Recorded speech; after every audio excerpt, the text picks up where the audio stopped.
Dartmoor prison, isolated from the outside world by walls of granite.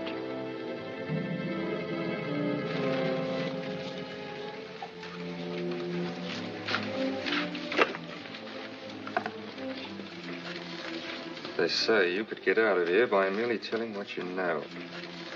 You may or may not be another Scotland Yard bloke. But I'll give you the same answer I gave the others. I still have 2 years, 8 months, and 6 days left in which to make musical boxes. That'll be sold at auction for the benefit of this delightful sanctuary. And I intend to serve them.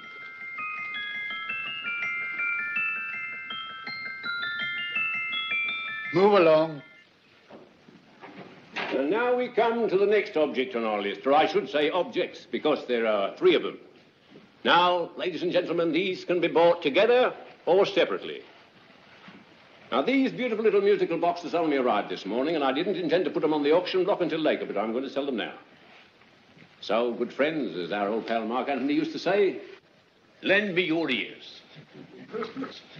And what do you hear? Right. The beautiful tinkle tinkle of a musical box. What a lovely trinket. What a beautiful gift. Created and made by loving hands. A thing of beauty and utility. I was going to start with £5. It's a bargain, £5. Do I see any hands? If there's a connoisseur in the house, will go £3 for it. £2. £1. 10 shillings. Thank you, sir. Ladies and gentlemen, 10 shillings is offered for a musical box you couldn't buy anywhere in London for less than £5. It'd be stealing to let it go for 10 shillings. Like taking milk from a baby. All right, we're selling for 10 shillings. 10 shillings, 10 shillings is offered, 10 shillings is offered, 10 shillings is offered. Will anybody give me £1? Will I give me £1? Oh, won't someone give me £1? A pound, £1 is offered, £1 is offered, ladies and gentlemen, £1 is offered. It's against you, sir. Will you go to £2? We got it £2, sir. £2. £2 is offered. £2 is offered. Going once, twice, third and the last call. Sold to the gentleman for £2. Sorry, my dear. Now, ladies and gentlemen, comes the opportunity to purchase an exact duplicate of the beautiful little musical box just bought by this gentleman for the ridiculous low price of £2. Oh, it's exactly the same. Exactly the same. Made with the same hands. You hear that? Isn't that lovely? That tinkle, tinkle, tinkle, tinkle. Sounds like Bow Bells to me, you know, with little angels pulling on the ropes, eh? Who'll give me £2 for it? Who's starting with £2? Will anybody start with £2? Oh, come, ladies and gentlemen. You know, from your enthusiasm, we might all be in Scotland instead of London. Please buy it for me, Daddy.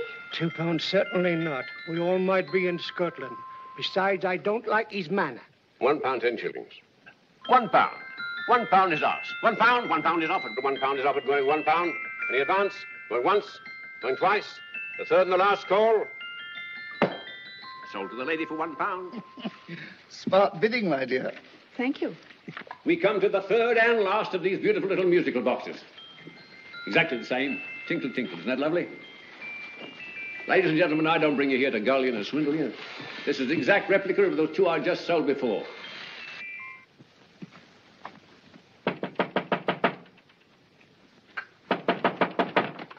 We're closed. But this is extremely important. Come in, sir, come in. I'm sorry to disturb you, but I was unfortunately delayed from arriving in time to bid on certain articles which I was rather anxious to obtain. Oh, perhaps they weren't sold, sir. We are carrying several things over. What might the articles be, sir?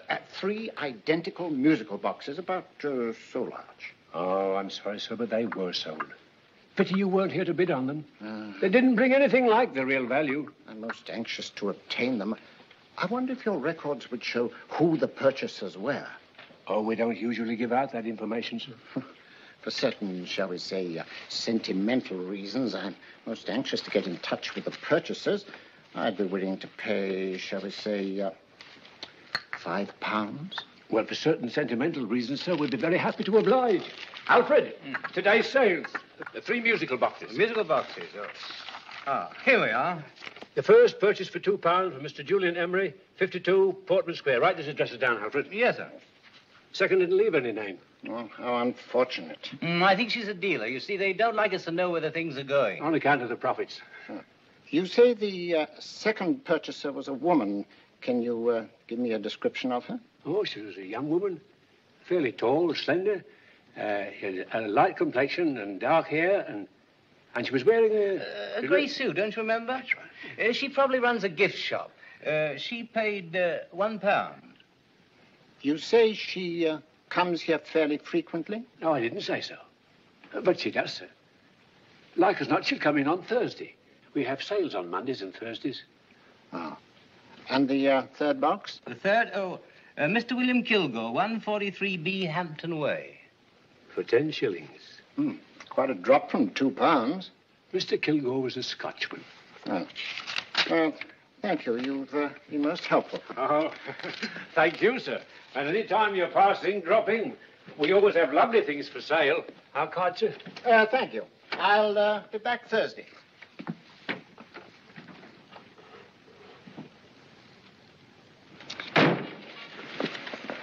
The message reached us too late.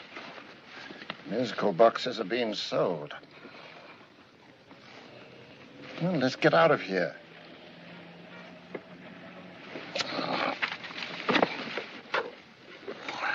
Someday you'll go too far. Reaching for a star, you fool.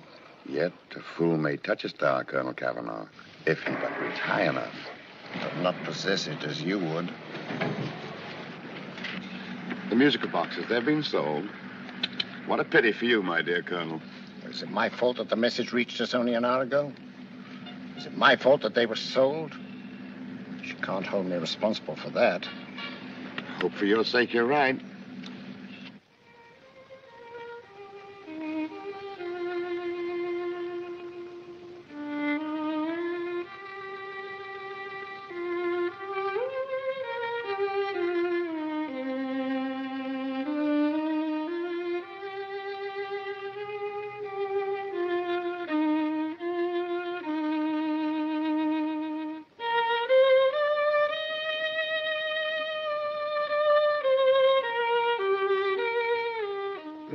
Upon you tonight at 7:45, a gentleman who desires to consult you upon a matter of the very deepest moment.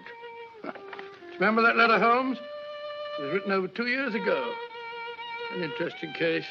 Devilishly interesting. Irene Adler. What a striking-looking woman from the brief glance I had of her. Seems only yesterday. What charm. What poise. And what a mind. Sharp enough and brilliant enough to outwit the great Sherlock Holmes himself. I take it the new issue of the Strand magazine is out, containing another of your slightly lurid tales. It is indeed. And what do you call this one? I call it A Scandal in Bohemia. Not a bad title, eh? If you must record my exploits, I do wish you'd put less emphasis on the melodramatic and more on the intellectual issues involved. More on the What do you mean by that? Well, I do hope you've given the woman a soul. She had one, you know. By the woman, I suppose you mean Irene Adler. Yes. I shall always remember her as the woman.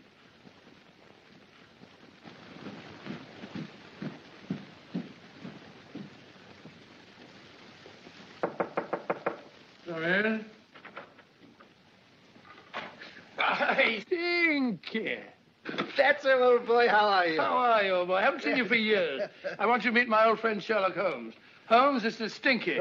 In other words, Julian Emery. How do you do, Mr. Emery? Watson has often spoken of you. Oh, has he?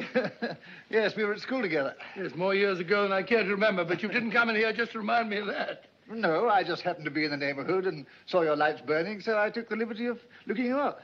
Still writing your mystery stuff? Yes, there's a new one out this week. Good, I never miss them. Oh, good, thanks. I say that bandage makes you look very interesting. Still poking your nose into other people's business as usual? Who hit you? I haven't the foggiest notion. Somebody knocked me on the head in my own living room and then proceeded to commit the most idiotic burglary you ever heard of. Fellow must have been balmy as a coot. Balmy? Why? Come sit down, old boy. You like a cup of tea? Oh? Oh, all right. I'll go and tell Mrs. Hudson about it. Yeah. Why do you say the robbery was idiotic, Mr. Emery?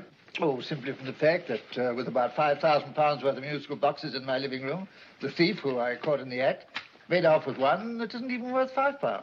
I gather you're a collector of musical boxes. Yes, I am indeed. Some of them are very beautiful, but not the one that was stolen.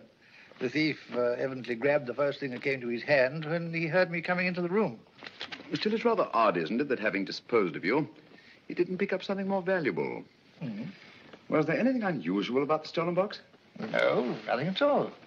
No, I picked it up in the south of France, several years ago. You say you have many valuable music boxes, and yet the thief made off with one that isn't worth £5. Sounds like rather an intriguing little problem. Yes, well, I take it that he was just an ordinary petty thief and didn't know the value. That is a possible explanation, and yet I venture to say that the average petty thief has a more extensive knowledge of the value of objets d'art than the average collector. Well, anyway, that's Scotland Yard's theory. They didn't get very excited about it. That's consistent anyway. I wonder if I might see your collection, Mr. Emery. Oh, of course you could, yes. Nothing a collector likes more than showing off his trophies. When will it suit you? No time like the present. Good. My place is just round in Portman Square. Shall we? Yes, right. Hello? Where are you going? Stinky hasn't had his tea yet. Oh, I'm sorry. We're going round to my place, where I'm going to give you something better than tea. Now, this one was made for Louis XV, and is one of the very few still in existence from that period. And a particularly fine specimen at that. Charming, isn't it? Quite. They all sound to me like a lot of mice running about on a tin roof. I'm afraid you have no ear for music, Watson. Give me a good old band playing a rousing march. You'll have all your silly little tweets.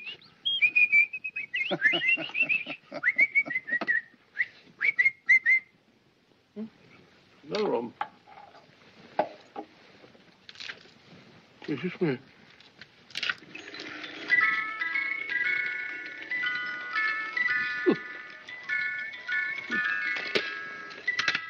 Stupid thing. Singing rabbit. What would you say offhand is the value of a box like that, Mr. Emery? Well, it's hard to say offhand, but I think we'll bring about £500 or £600 today. It's the gem of my collection. Yet a thief who steals an oddity like a musical box passes up one worth £500 for one of almost no value at all. Odd. Very odd. What was the stolen box like, Mr. Emery? Oh, just a plain wooden box about so big. Mm-hmm. As a matter of fact, I have one over here almost exactly like it. I picked this up yesterday at an auction room in Knightsbridge. Paid only £2 for it. Of course, I wouldn't in the ordinary way add one like this to my collection, but the tune intrigued me. I'd never heard it before.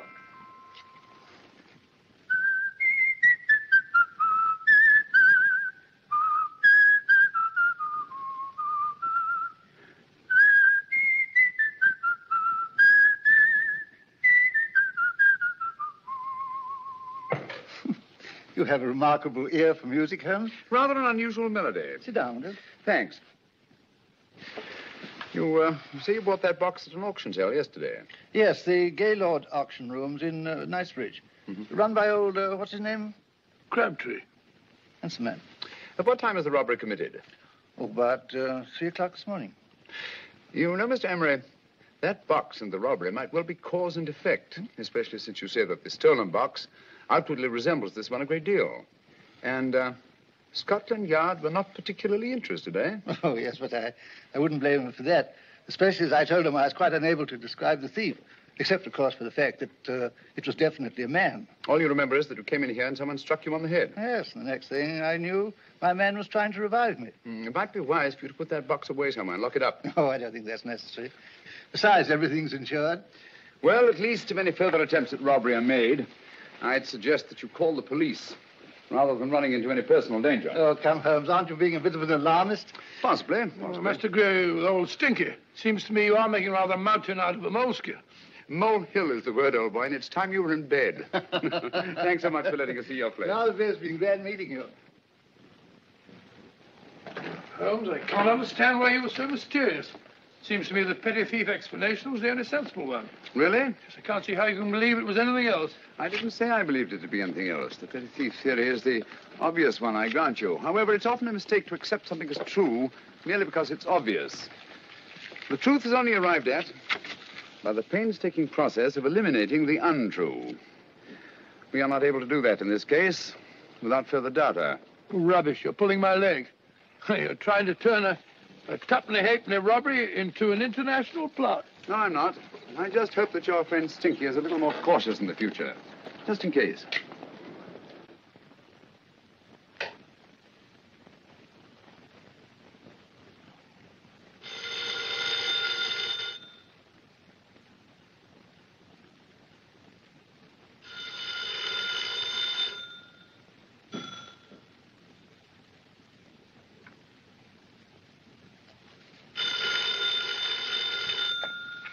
Hello?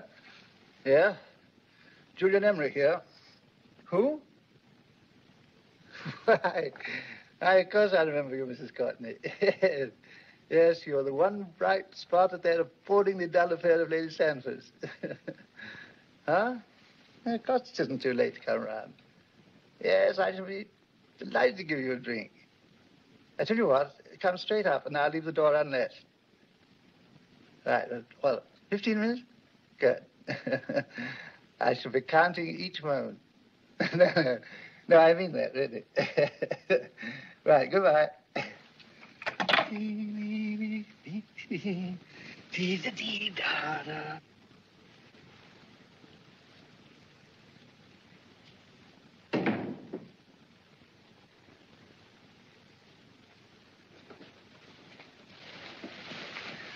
Boo! You startled me. Did I? Yes. Must be the pixie in me. I know I shouldn't have called you so late. But I was at a party just around the corner, and I remembered your invitation to see your collection of musical boxes. My dear Mrs. Courtney, pleasure is all the greater for being so unexpected. My friends call me Hilda. Thanks. Mine call me Stinky. Stinky, how quaint. Oh, what a perfectly wonderful collection of musical boxes. You know, when you told me you had a collection, I had no idea it was so attractive. Yes. They appeal to the ear as well as to the eye. Oh, what a plain little one.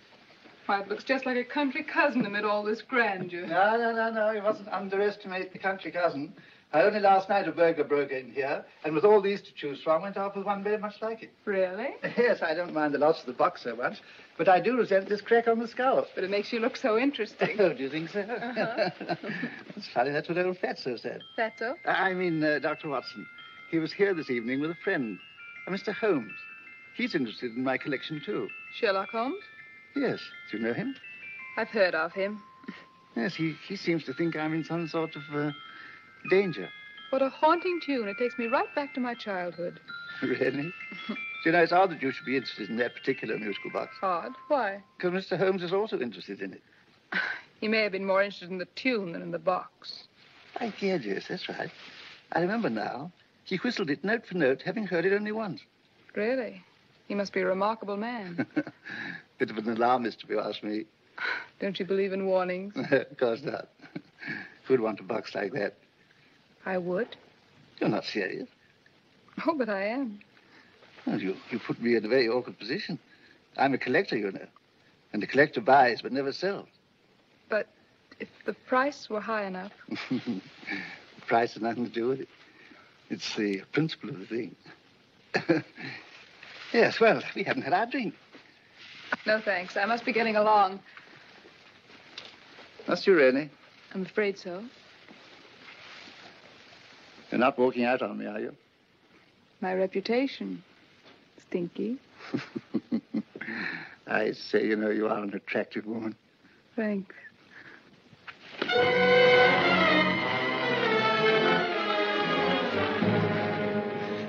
You fool. I told you to wait outside. What did you have to kill him for? All I had to do was walk out with this. He held you in his arms. Don't touch him. Don't touch anything. Now get out. I'm sorry. You're sorry. What about me? This is murder. What about Scotland Yard? What about Sherlock Holmes? Now get out!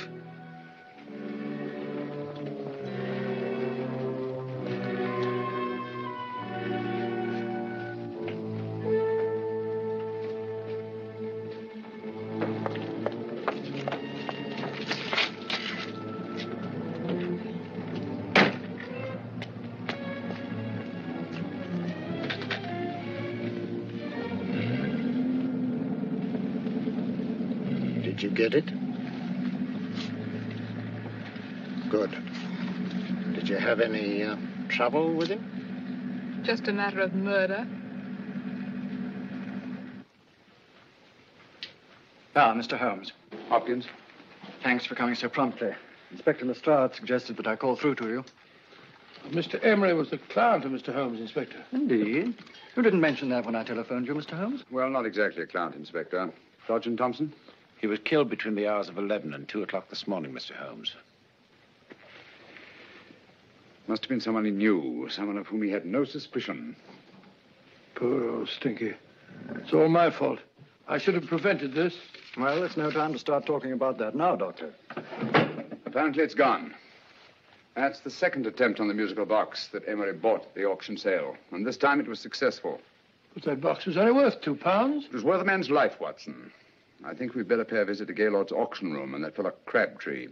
Inspector, may I suggest that you make a complete search of this flat for a small, plain, musical box about that size?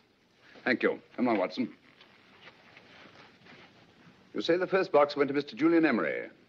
The second to Mr. Kilgore, 143B Hampton Way. And the third to the unidentified young lady who presumably has a shop and lives near Golders Green. That's right, Mr. Holmes. Isn't it rather strange, Mr. Crabtree, that you should have had 3 identical musical boxes all playing the same tune? Where'd they come from? Dartmoor Prison. Dartmoor? Yeah, we get a regular shipment from there every month. The inmates manufacture them. Well, they make all kinds of things, you know, pipe racks, waste paper baskets, musical boxes. Did you happen to notice if anyone showed any particular interest during the auction in the purchasers of these 3 boxes? Oh, come now, Mr. Crabtree. This is very literally a matter of life and death. Well, since you put it that way, Mr. Holmes, there was a gentleman came in here about an hour after closing time, and he was in an awful state, he was. He gave me £5 to tell him where the boxes had gone to. He said they had a sentimental value for him, sir. Expensive sentiment. Can you describe him? He was tall, distinguished looking, and he had grey hair and a moustache. He was quite a gentleman, sir. What was his reaction when you were unable to supply him with the address of the young lady who owned the shop? I told him the young lady usually come back on Thursday. He said he'd come back on Thursday. Now, that's tomorrow. Thank you, Mr. Crabtree. You've been very helpful. Thank you. Come along, Watson. Where are we going now, Holmes? To the home of Mr. Kilgore, the man who bought the 3rd box.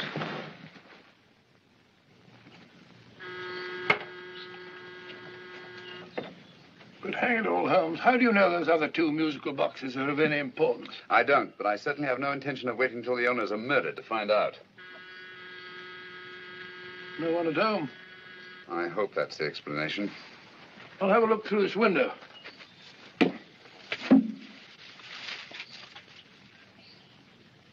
Doesn't seem to be anyone there. The whole place seems deserted, as far as I can see. Yes. Mr. and Mrs. Kilgore at home? No. When do you expect them?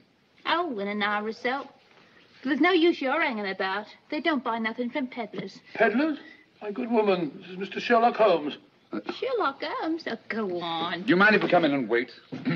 My business is rather urgent. Well, I've got to go out and do my shopping.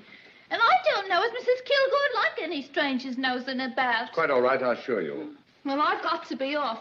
You two wait in the parlor. And no smoking either. Mrs. Kilgore says it smells up the house. Funny old girl, Holmes.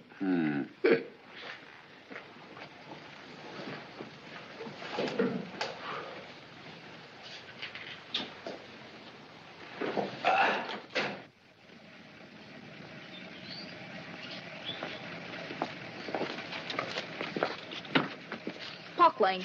Park Lane? And what would the likes of you be doing in Park Lane? Now, don't worry about the fare, Ducky. If you knows how to get to Park Lane, up it.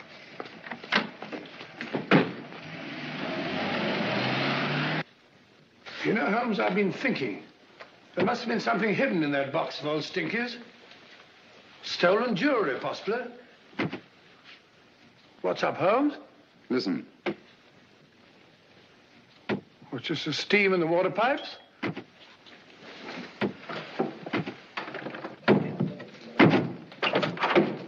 Watson! Great Scott! Come on, Holmes. Get on the chair here. All right, my dear. There. Now, don't worry. It's all over. There you are, dear. Don't cry anymore. She tied me up and shut me in the cupboard. I know. She won't come back. Did you show her your new musical box?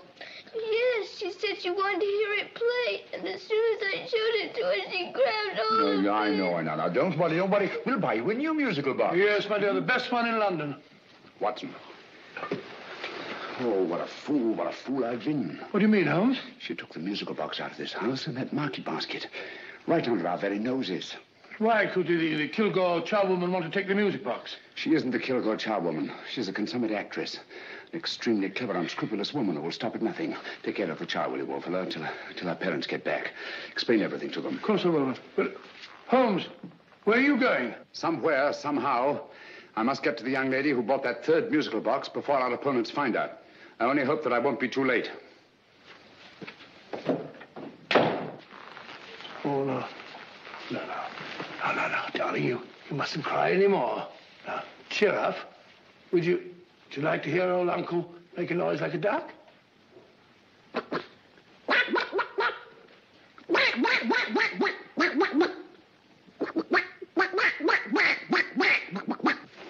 Oh, sorry.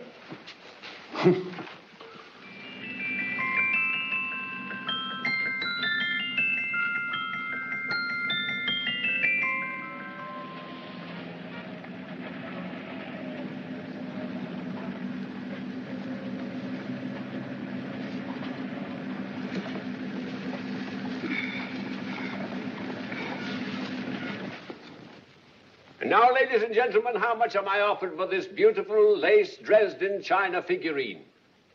A lady of the French court. Now, this is the genuine article. What a beautiful ornament for your mantelpiece. Or you could use it as a centerpiece on the dining room table. Now, will somebody start me for £10? Will somebody start me for £10? £8? £7? All right, £5 is offered, £5 is offered, £5 is offered, £5.10, £5.15, £5.15. £6 is offered, £6, going once, going twice. The third and the last call. Have you all done? Sold to the lady from Twickenham for £6. Next, we have a real museum piece, ladies and gentlemen. A fine 19th century doll. The costume an exact replica of the holiday clothes worn by the Hungarian peasant women. Now, ladies and gentlemen, an article like this would cost you from £15 to £20 in a West End shop. I'm not going to ask you for anything like that. Who'll give me £2 for it? £2. Anybody offer me £2? £2 for the Hungarian? £2? £1. What? Anybody give me £1? Anybody offer me £1 for the doll? £1 is offered, ladies and gentlemen. £1 is offered. Now, I'm not going to waste your valuable time or mine in trying to get one half of what this beautiful doll is worth. If the young lady can steal it for £1, that's her good fortune. So it's going once, it's going twice, the third and last call. Any more? Sold to the young lady for £1. And now, ladies and gentlemen, may I draw your attention to something which may be a great surprise to you, worthy of any collection. The only other one like it is in the British Museum. It's a Ming vase of the 7th dynasty. This vase lay in a large collection somewhere outside Rome for over 2 centuries, I understand. It was discovered there by the noted antiquarian, Sir Andrew Coppleston. Now, some of you may remember Sir Andrew Coppleston. Besides being a noted traveler and antiquarian, he's also a gentleman rider.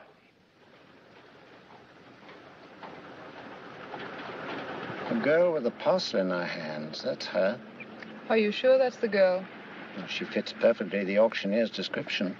Follow her, Hamid.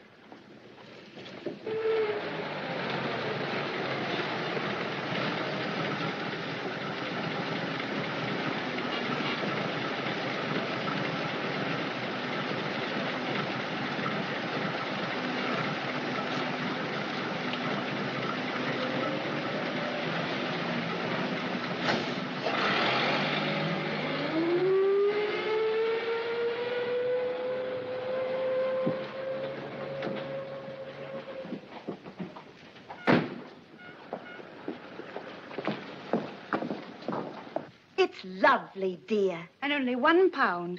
We can get at least 3 for it. Easily. I'll go make some tea. I could do with a cup. Right.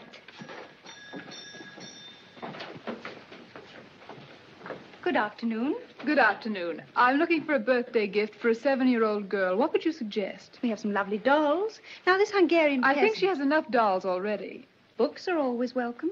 Well, I'm looking for something a little different. Well, that's rather cute. What is it? Oh, that's a musical box. Children always love them. And this is an exceptionally nice one. It plays many tunes.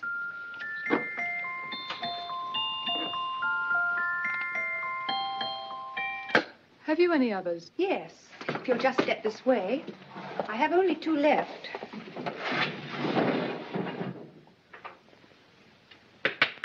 How nice.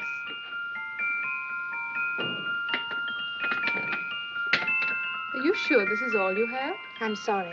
They're rather hard to find, you know. That's our entire allotment. I did have one other, but I sold it earlier this afternoon. But it was only a plain wooden one. It wouldn't have been a very nice gift for a child. Really? Do you happen to know who the purchaser was? Why, yes. He left his card, just in case anyone should inquire for him.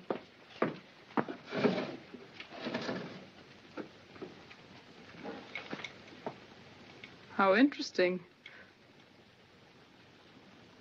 I'm sorry, but I'm afraid I'll have to look a bit further. Thank you, anyway. Good afternoon. Thank you.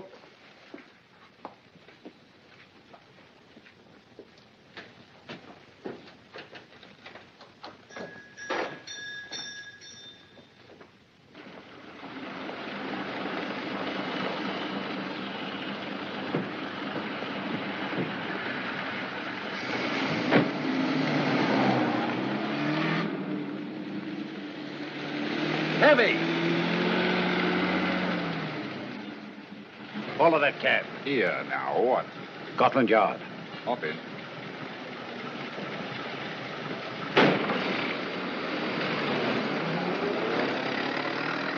Sherlock Holmes. I might have known.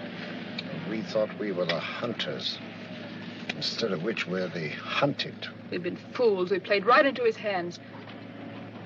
Of course. He's had us followed. Don't look. The man in front of the toy shop. Hamid. Turn sharp right at the next corner and again at the next.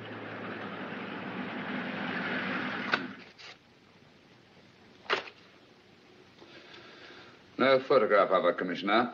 As I expected. She's not a known criminal. But how do you expect to know if you do find her? After all, she was disguised as a charwoman. Don't worry, old fellow. If I ever see her again, I'll recognize her. Well, it won't be long till we know who they are and from where they operate. Who's covering them? Sergeant Thompson's following them, sir. They won't get away from him. He's a good man. We could have arrested them at Clifford's toy shop if we had any proof. But we know that they killed Emery. Proof, my dear fellow. We must have proof. We've x-rayed it, sir. There's nothing whatever concealed in the box. We'll have a look at the plates.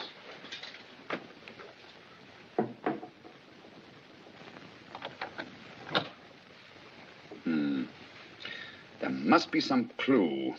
And it's probably so obvious that we've all overlooked it. Seems to me we're up against a bunch of lunatics. Not lunatics, my dear fellow. Extremely astute, cold-blooded murderers. What can these little musical boxes have in them that's so important? Don't forget, they were made in Dartmoor prison. You can smuggle stuff into prison, but not out. Do you want us to break the box apart, sir, to see if there's anything the x-ray hasn't caught? No, not yet. Do you mind if I take it? Certainly. Thanks.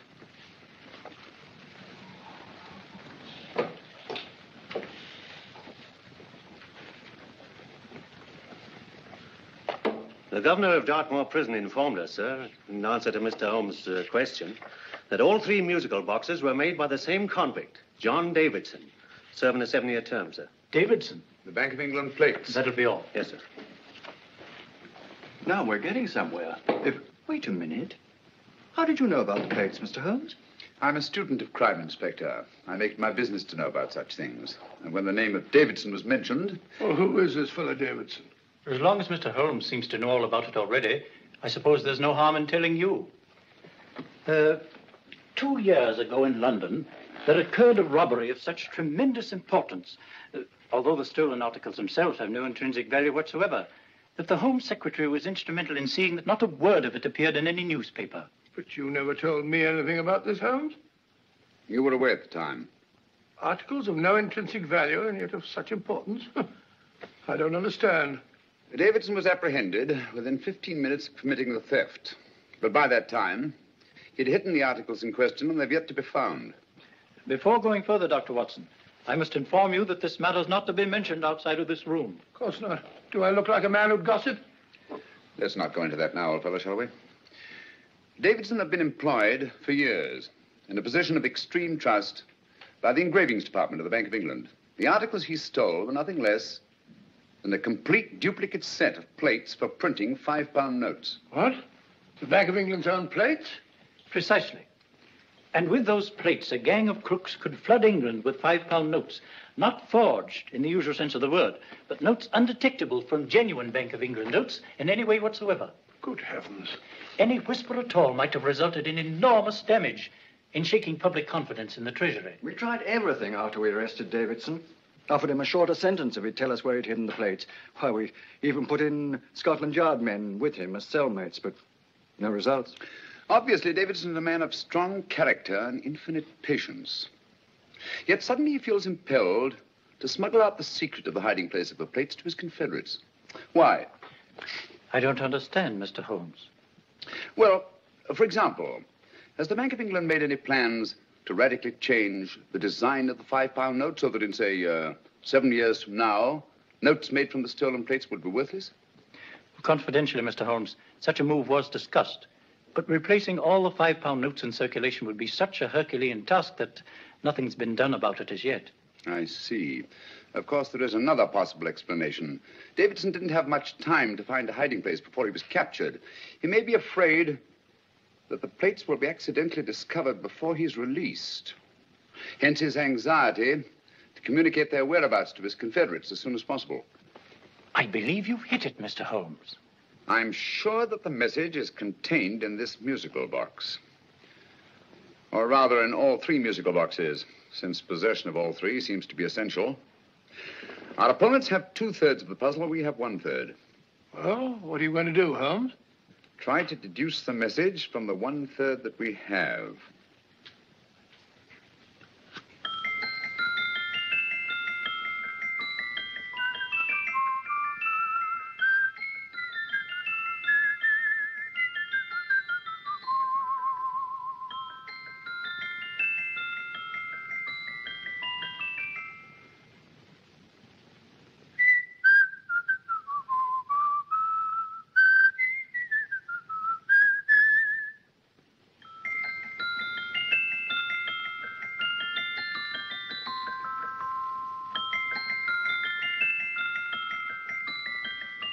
It's the same tune as the one played by Emery's musical box.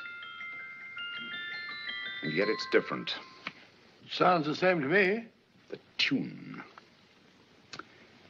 Somehow the tune is the key to the mystery. It must be the tune. Otherwise, why use 3 musical boxes to convey the message? Why not collar boxes or shoe boxes? Yes? Oh. It's for you, Inspector. Oh, thank you, sir. Inspector Hopkins speaking. What? Where?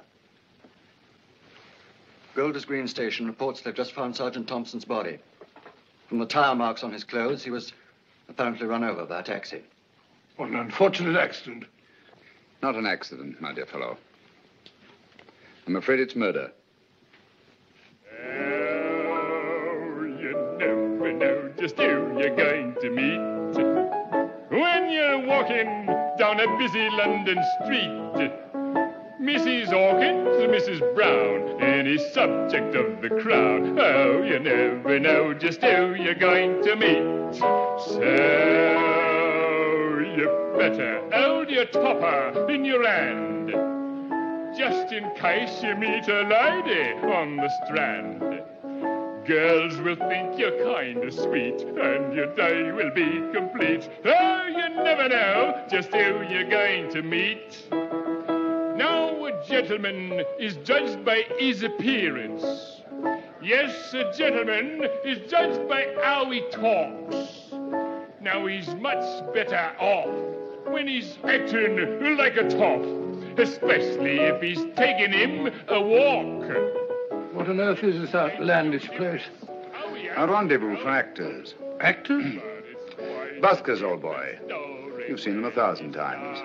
Actors who entertain the queues, waiting outside theaters. Who you're going to meet when you're walking down a busy London street. So you better wear your best, go advised to look your best, 'cause you never know just who you're going to meet. So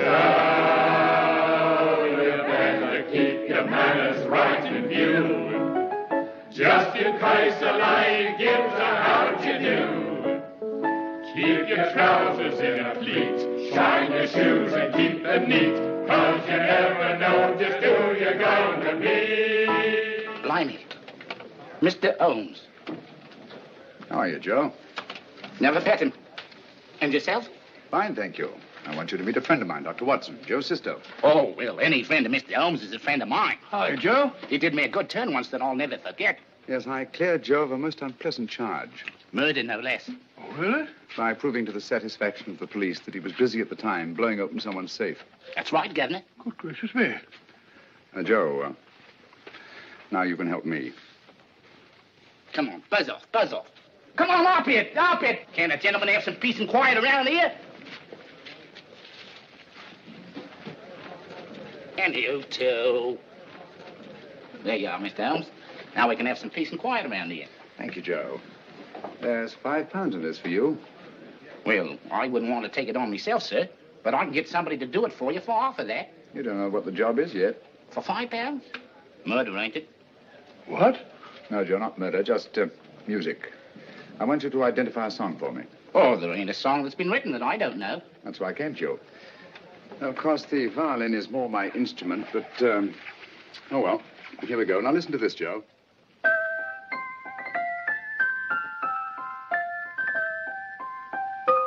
Wait a minute. You're playing that wrong. That should be E natural, not E flat. You know the song? Oh, yes. It's an old Australian song called, The Swag Man. But you're playing it all wrong. That's what I hoped you'd say. Now, listen again, Joe.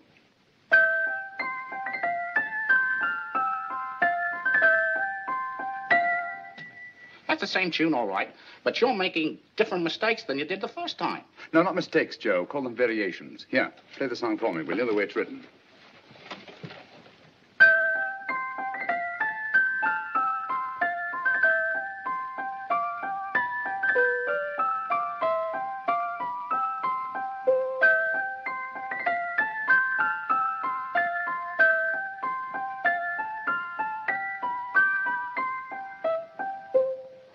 Yeah.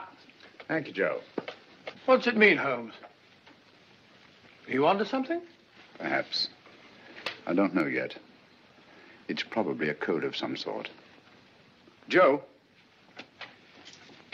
could you write the song down for me, the way it was originally written? Oh, sure, Mr. Holmes. But it'll take a few minutes. Mm-hmm. Here, Mabel. Pale ale. Come on, up to it. Along with it.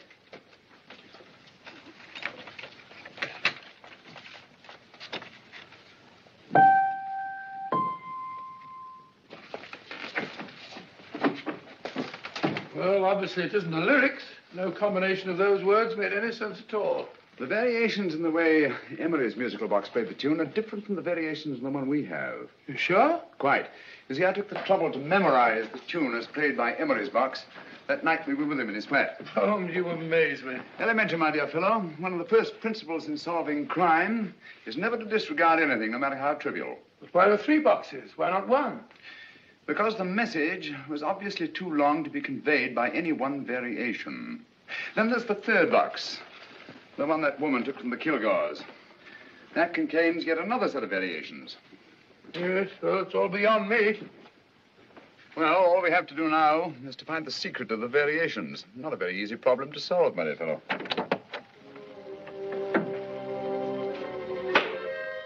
Hello. What's up? We've had company.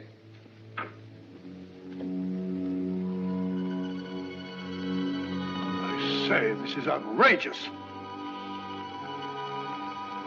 Ask Mrs. Hudson to come in here, will you? Right.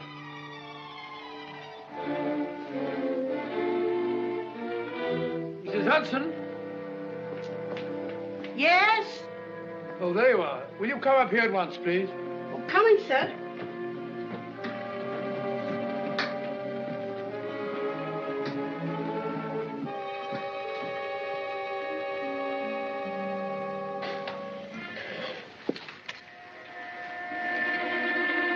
Mercy me, Mr. Holmes.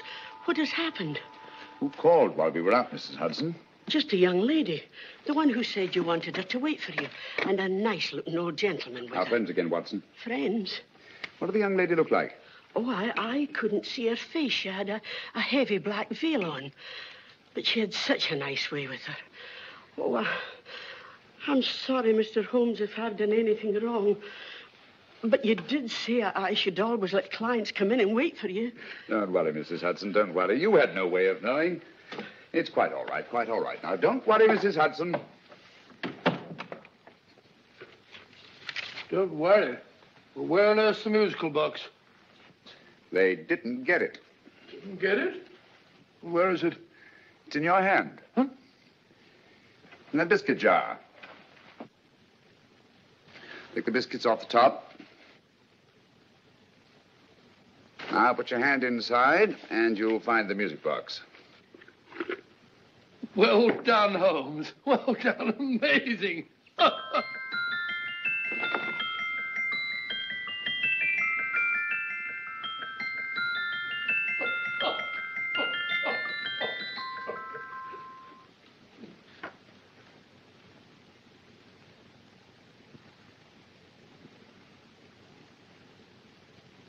Phew. Nice fresh smell. Like a pub after closing time.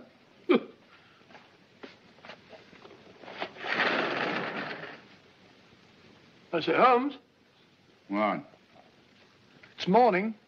Allow me to congratulate you on a brilliant bit of deduction.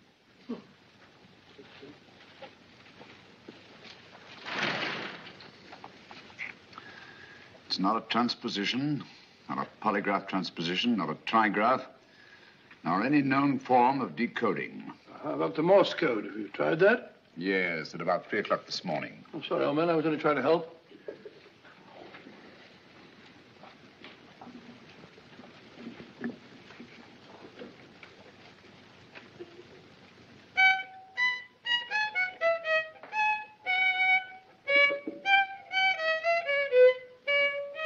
Oh, do me a favor. Not again. Must have heard that thing 1,000 times. Kept me awake all night.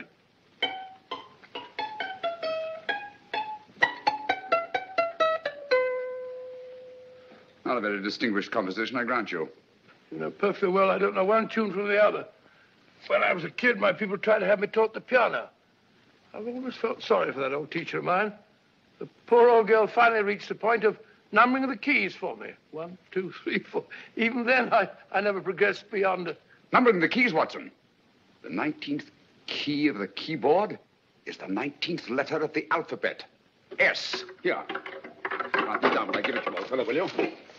The first altered note. Write S first. Now, the 8th key is H. The 5th key, E. The 12th key, L. The 6th key, F. S-H-E-L-F. Shelf. Your piano lessons were not in vain, old fellow. You've solved it. Thank you. Thanks, old man. Hold it. We now have 2/3 of a message. Behind books, 3rd shelf, secretary, Dr. S. Presumably, these are the first and second portions of the message. And this gang has the first and third parts of it. Precisely. Then it's a stalemate? Yes, Commissioner, but we can't leave it like that. There's no doubt in my mind that they'll try to secure our third of the message that's missing. Well, I assume you've taken every precaution to guard the Clifford music. Oh, yes, it's carefully hidden at Baker Street with Dr. Watson on guard. However, I'm reasonably certain that, difficult as it may be, we can find the plates even without the missing part of the message. Behind books, 3rd shelf, secretary, Dr. S. Well, outside of the fact that Davidson hid the Bank of England plates somewhere in London, Mr. Holmes, I don't see that we've progressed at all. Allow me to point out to you, sir, the key words Dr. S. It looks as if the plates were hidden in the house of the doctor. Whether S stands for his first or last initial remains to be determined by a process of elimination. Well, there must be 10,000 doctors in London with S for a first or last initial. Precisely. And every one of them will have to be questioned in person. That's why I say this is a task for Scotland Yard. It's a task, all right. But Scotland Yard has searched worse haystacks and found the needle. Well, for the time being, I'll leave the matter in your hands, gentlemen. We'll call you if and when we get a lead on our mysterious Dr. S. Thank you. In the meantime, I intend to follow up a little clue concerning a cigarette.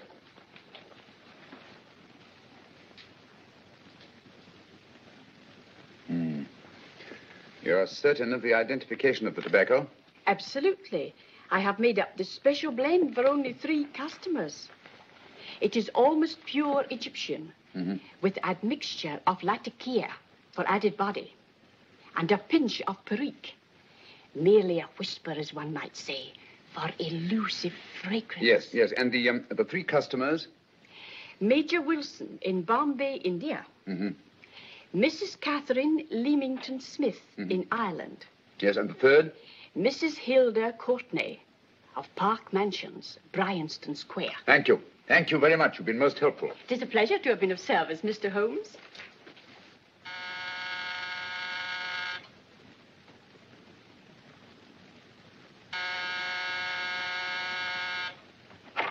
Yes?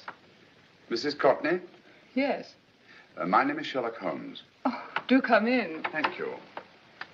I've heard of you, of course, Mr. Holmes. I believe we have a mutual friend in Sir Edward Brookdale. He's spoken to me of you quite often. Indeed. And to what good fortune am I indebted for this visit? I think you know Mrs. Courtney.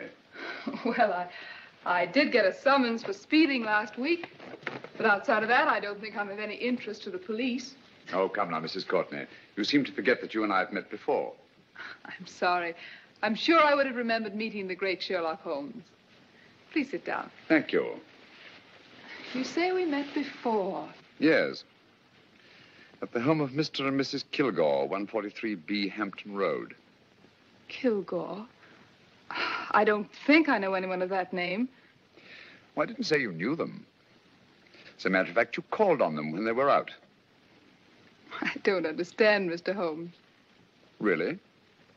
And you were dressed rather differently. Indeed. Cigarette? Thank you.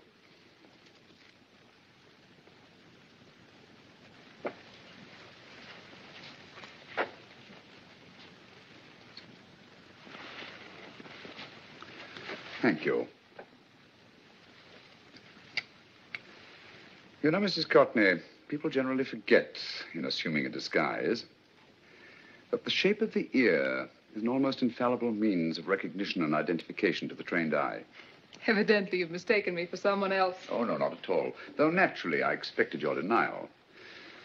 But when you paid your visit to my rooms at Baker Street, you carelessly left behind another identification. They're, identical, aren't they? Yes, I must admit they are. You see, Mr. Holmes, to catch one as clever as you, I had to use a very special lure.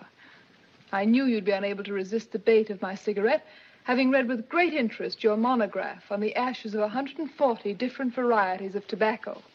I should advise you not to move, Mr. Holmes. I must congratulate you on your ingenuity, Mrs. Courtney. It was indeed a brilliantly designed trap. Thank you, Mr. Holmes. Praise from a master is indeed gratifying. I shall always cherish the memory of your flattering words. Memory? Precisely. I'm afraid these gentlemen have a most regrettable task to perform. Unless, of course, you care to turn over the missing musical box with your pledge to take no action against us in the future. I'm afraid that will be impossible. I thought that would be your answer. Hamid! Careful! Careful. There's no need to be unnecessarily rough with our distinguished guests. You realize, Mr. Holmes, that your demise will not take place here. The corpus delicti, you know. Oh, naturally. Shall we go? It's so fearfully awkward having a dead body lying about. Don't you agree, Mr. Holmes? Another dead body shouldn't weigh too heavily on your conscience, Mrs. Courtney.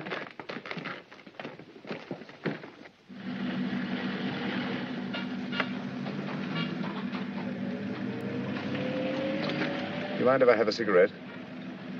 Ah, don't see why not.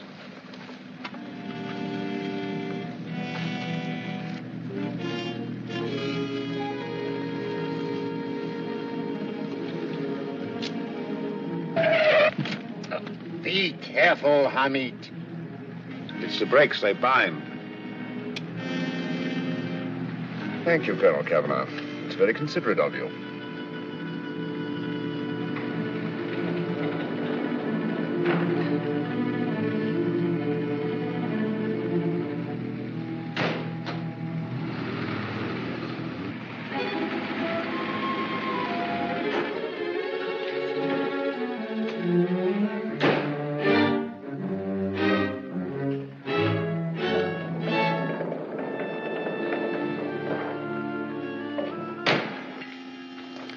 You'll be happy to know, Mr. Holmes, that your death will be a painless one. Hamid, attach this to the motor of the taxi. That little attachment, my dear Mr. Holmes, contains the deadly fluid known as monosulfide. The Germans use it with gratifying results in removing their undesirables.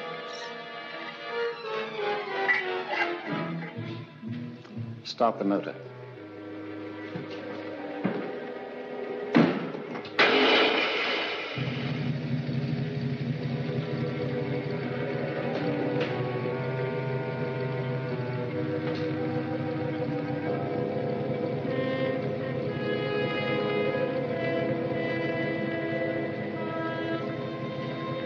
Tape his mouth.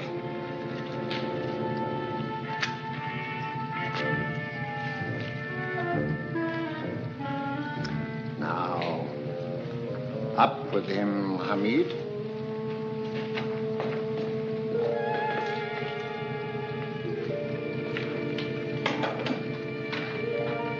You find yourself like Muhammad's coffin, Mr. Holmes, suspended between heaven and earth.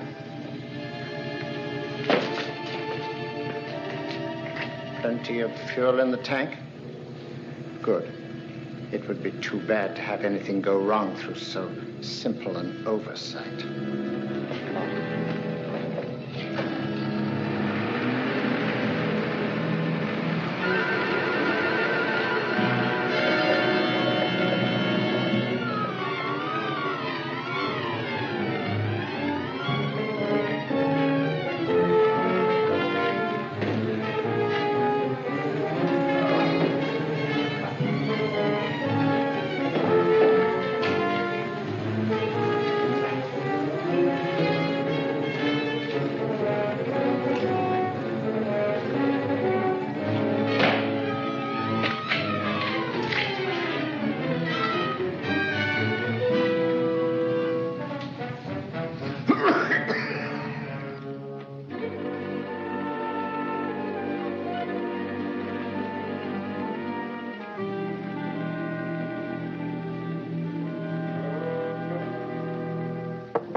Good afternoon. Mr. Sherlock Holmes? No, I'm Dr. Watson. Oh, of course, Dr. Watson.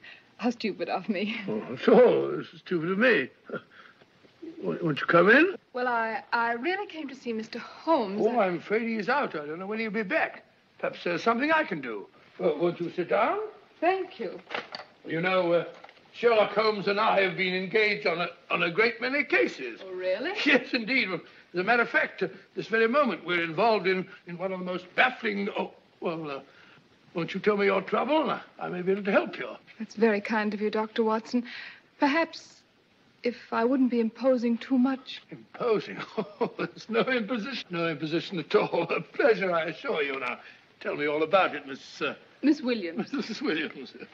I live in Surrey, Dr. Watson, and I've come up to London in sheer desperation.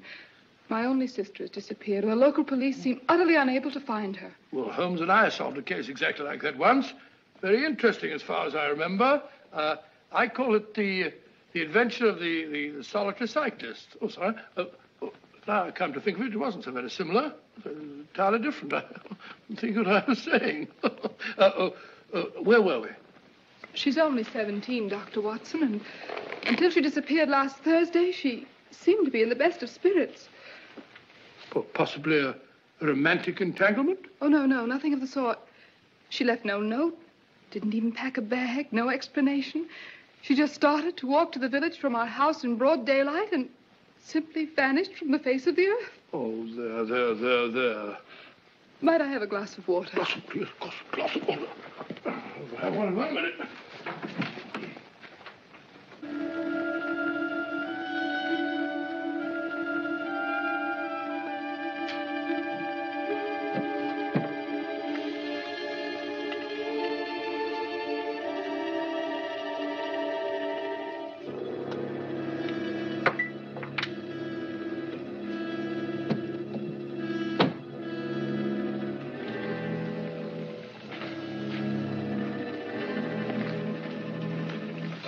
There you are, my dear. Thank you, Dr. Watson. No, you're not to cry anymore. You must pull yourself together. Oh, I feel much better already knowing that you're going to help me. Oh, Dr. Watson, look! Good heavens!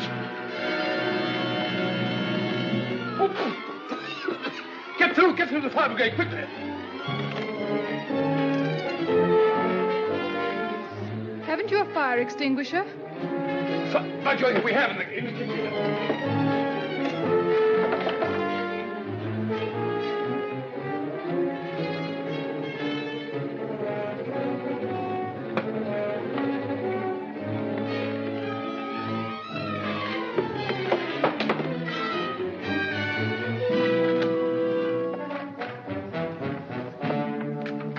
Don't you worry, Miss Williams. We'll have this thing out in no time.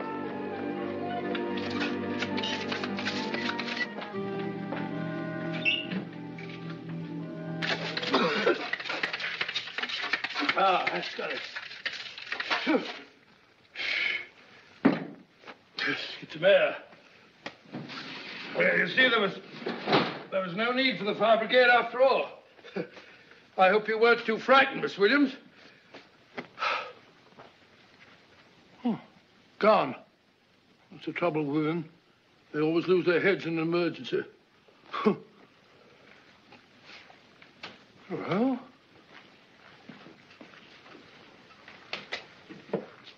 a musical box. Great Scott. Miss Williams.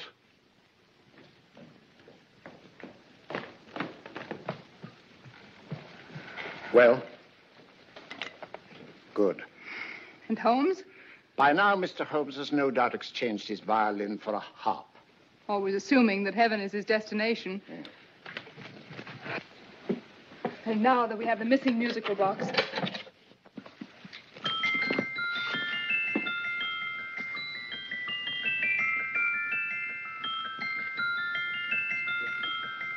Nineteenth note. 19th letter. Yes. He hasn't been there, you say? Holmes, where on earth have you been? I've been trying to get you at the club, at Scotland Yard, all over London. You were looking for me in the wrong places. Holmes, terrible things happened. I've been duped. That woman, she made a complete fool of me. Well, what do you mean? Well, she came here, let off a smoke bomb. I thought the whole place was on fire, and my first thought was to save the musical box. No need to say any more. She has the box. Yes. Don't blame yourself too much, old fellow. She's an extremely clever antagonist. Smoke bomb, you said? Well, you can console yourself with the thought that your charming friend is at least a reader of yours. What do you mean? If I remember correctly, you wrote about my little experiment with smoke and the cry of fire in a story you entitled A Scandal in Bohemia, which has just appeared in the Strand magazine. All right, old boy. Don't rub it in. Well, it may cheer you up to know that you made a fool of me, too. That cigarette stub was planted here for one express purpose. We're going to bandaging around this place. Bandaging? What's the matter, Holmes? You hurt? Explanations will have to wait until later. At the moment, we're faced with a problem which I fear is insurmountable. Come over here, old boy, will you? Right. Our opponents are in possession of all three parts of the code. And here are we, while the Bank of England plates pass into their possession. Cheer up, old fellow, cheer up. As Dr. Samuel Johnson once said, there's no problem the mind of man can set that the mind of man cannot solve. What's that, old fellow? I was just quoting Dr. Samuel Johnson. He said there is Thank you, Watson. Thank you. Leaving the front reception room, we come into the main hall, where Dr. Johnson was in the habit of passing through to have his meager meals in the dining room opposite, in company with his friend and biographer, James Boswell. We will now pass up the stairway, which remains in its natural wood finish, just as it was when the good doctor was here. The framed etching on the wall is believed to have been presented to Dr. Johnson by the distinguished painter, Sir Joshua Reynolds. I've been told here that picture was given in by Mrs. Thrale, and it's definitely not a Reynolds. Is that important, my dear? Oh, I'm sorry. This way, ladies and gentlemen, please, this way. Move along, children, move along. The secretary's not on this floor. Patience, Hamid. I've a feeling My that... dear Colonel, with Sherlock Holmes out of the way, what could go wrong?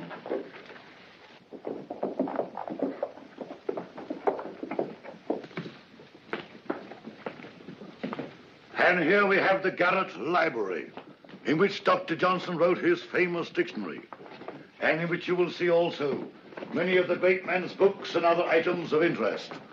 Step forward, ladies and gentlemen, please. Step forward. Standing in the corner is the secretary, which contains many of the original works by the literary genius. On this table, Dr. Johnson's cat, Hodge, used to sleep while his master worked. A strange thing about this cat, ladies and gentlemen, was its love of oysters. They do say that the dear doctor often went hungry to find the cat that delicacy. What a pity. Now we will visit the grey room, which is immediately below us, in which you will see the very bed in which Dr. Johnson died. What did he die of? Gout. Just gout. This way, ladies and gentlemen. Mind the steps, please.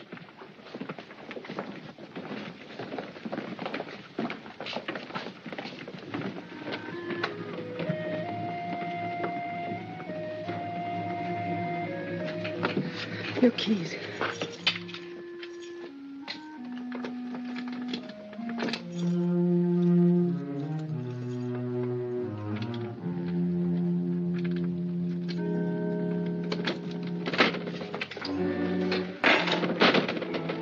Third shelf up.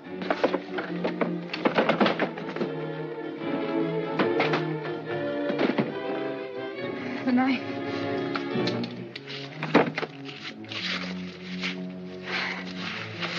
Gentlemen, the Bank of England plates.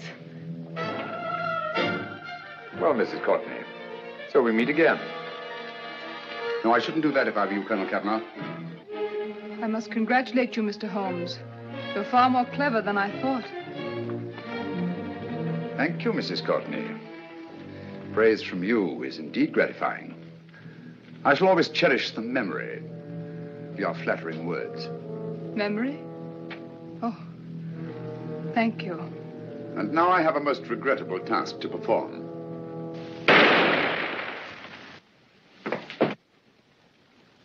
Holmes! Coming, Holmes! Holmes, you all right? Perfectly, thank you, old fellow, but I think this gentleman on the floor requires some medical attention. We must see that he looks his best, you know, when he's hanged. Take them in charge.